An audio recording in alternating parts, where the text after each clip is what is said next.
ہے. تو کوئی شخص اگر وضو کے بغیر، طہارت کے بغیر اب نماز کے لیے کھڑا ہو گیا تو حضرت اس کی نماز نہیں. اب وضو بہت ہی ضروری ہے نماز کے لیے. وضو کا ہونا بہت ضروری ہے. وضو کرنے کے لیے پہلے آپ نے جو کہ حدیث پاک ہے، جس شخص نے وضو سے پہلے اور اطمینان سے اچھا وضو کیا، پھر وضو کے پہلے کی دعا پڑھ کے اطمینان سے اچھا وضو کیا جس نے خشوع کے ساتھ، اور اس کے بعد پھر دعا پڑھی، تو جتنے بھی وضو کے پانی کے قطرے ہوتے ہیں ان کے برابر انسان کو نیکیاں حاصل ہوتی ہیں. اب ظاہر سی بات ہے، کوئی شوق سے وضو کرتا ہو اور کتنا اس کو فائدہ حاصل ہوتا ہے. اور یہ وضو ایک ایسی چیز ہے، یہ اگر ہم دنیا کے لحاظ سے دیکھیں، صرف دنیاوی لحاظ سے، تو اس کے لیے کیا ہے کہ وضو کرنے سے کافی بیماریاں ہم سے دور ہوتی ہیں. ڈاکٹر بتاتے ہیں کہ جو یہ بار بار منہ کا دھونا اور ہاتھوں کا دھونا، یہ چیزیں انسان کو بیماریوں سے روکتی ہے، دور رکھتی ہے. وضو کرنے کا میں طریقہ بیان کرنے لگا ہوں، آپ جہاں پہ میں غلط ہو جاؤں تو آپ ٹوک سکتے ہیں. پہلے دعا پڑھ لیجئے وضو کی، بسم اللہ الرحمن الرحیم. اب بسم اللہ الرحمن الرحیم ہی پڑھے، جیسے بسم اللہ اتودع، بسم اللہ الرحمن الرحیم، یہ دعا پڑھ لیجئے. اب اس کے بعد آپ نے ہاتھ دھونے، اچھی طرح سے ہاتھ دھونے. اگر آج کل تو صابن کا استعمال کرتے ہیں لوگ تو صابن کا کیجئے، ورنہ مٹی کا استعمال کر کے ہاتھوں کو رگڑ کر اچھی طرح سے دھوئیں. 3 مرتبہ ہاتھوں کو دھوئیں، سنت بھی ادا ہو گئی.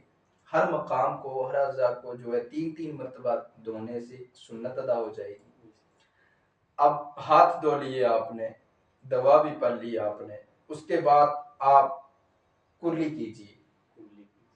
اب مسواک ہے تو بہت ہی بہترین ہے، بہت ہی اچھا عمل ہے جو کہ مسواک کرتے ہیں.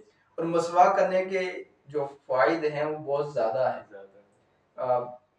اگر آپ مسواک کرتے ہیں تو ان کا ذہن کا آپ اندازہ لگائیں.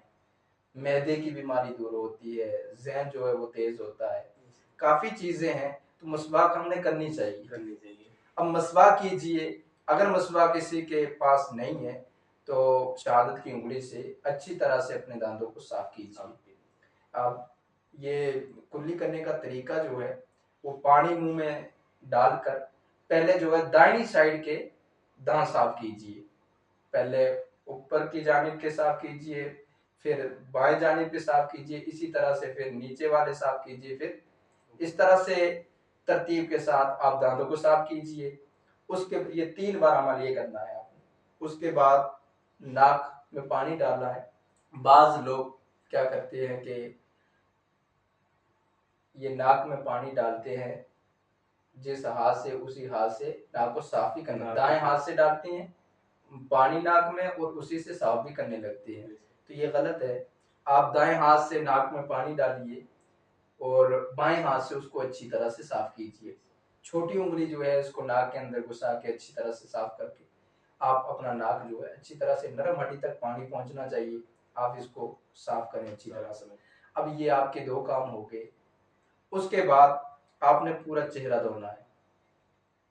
اور چہرہ، بعض لوگ کیا کرتے ہیں کہ چہرے کو دھوتے وقت بس ایک بار پانی، چہرہ دھونے کا بڑا ادب ہے، بڑا احترام سے ہم نے چہرے کو دھونا ہے. اب بعض کیا کرتے ہیں اس طرح پانی پھینکتے ہیں تو وہ پانی جو ہے کپڑوں پہ بھی گرتا ہے، تو وضو کے قطروں سے بچنا چاہیے انسان کو.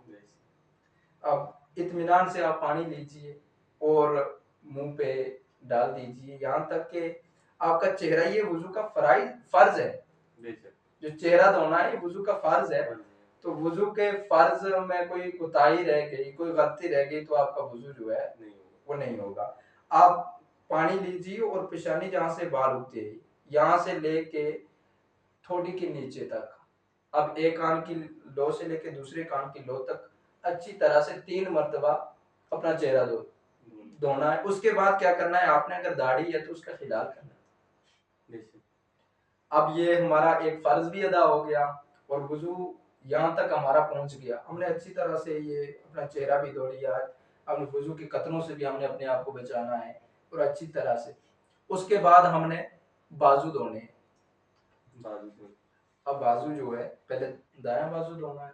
یہ نہیں ہے کہ آپ نے جو کونی ہے یہاں سے نیچے تک کی دھو لی, تو یہ بھی فرض ہے. بازو دھونے میں وضو میں فرض ہے, تو یہ کونی کے پیچھے تک آپ نے دھونی ہے. پہلے دائیں دھونی ہے سمیت, اب سمیت آئی تو پیچھے تک دھوئیں گے انشاءاللہ. تو یہ پیچھے تک ہم نے دھو لی 3 مرتبہ اچھی طرح سے. پھر اسی طرح سے ہم نے دوسری بازو بھی دھو لی. اب یہ دوسرا فرض وضو کا ہمارا ہو گیا. اب اس کے بعد تیسرا فرض آ گیا. اس میں لوگ خاص کر بڑی غلطیاں کرتے ہیں. جو چوتھائی سر کا مسح کرنا یہ فرض ہے, اور پورے سر کا مسح کرنا جو سنت ہے, تو ہم نے سنت کو نہیں چھوڑنا ہے, سنت ادا کرنی ہے. تو اس کا جو ہے وہ طریقہ میں آپ کو پورا طریقہ بتاؤں. یہ آپ نے جب مسح کرنا ہے تو مسح کرنے سے پہلے آپ نے یہ 3 انگلیاں جو ہے اس طرح سے ملا لینی ہے. 3 انگلیاں اس طریقے سے جب ملا لی آپ نے, تو آپ نے یہاں سے بال ہو گئے پچھانے کے, یہاں پہ رکھ دینی ہے. یہاں سے زور سے دبا کے پیچھے تک لے جانی ہے. ماشاءاللہ یہاں تک, یہاں لا کے آپ نے انگلیاں اپنی چھوڑ دینی, انگلیاں چھوڑ دینی. اس کے بعد ہمارا یہ حصہ ہے ہاتھ کا, یہ ہم نے یہاں رکھنا ہے. جہاں سے انگلیاں چھوڑی تھی ہم نے یہاں پہ رکھنا ہے, اور دبا کے آگے کی طرف لے آنا ہے. یہ نکال. اب ہمارے کانوں کا مسا بچا ہے, تو شہادت کی انگلیاں ہم نے کیا کرنا ہے, کان کے سوراخ میں ڈالنی ہے, اور اچھی طرح سے گھما کے سب جو لائن بنی ہوئی ہے کانوں کی اس میں گھمانا ہے. گھمانے کے بعد ہمارا بیچ کا جو کان ہے یہ صاف ہو گیا. اس کے بعد ہم نے انگوٹھے سے, یہ انگوٹھا جو ہے یہ کانوں کے پیچھے سے نکالنا ہے, یہ اس طرح سے نکالنا ہے. یہ نکال دیا ہم. اب ہماری گردن بچ گئی, گردن کا مسا کرنا ہے اب ہم نے. تو گردن کا مسا بعض لوگ ایسے کر دیتے ہیں سیدھے ہاتھوں سے, ایسے بس جلدی میں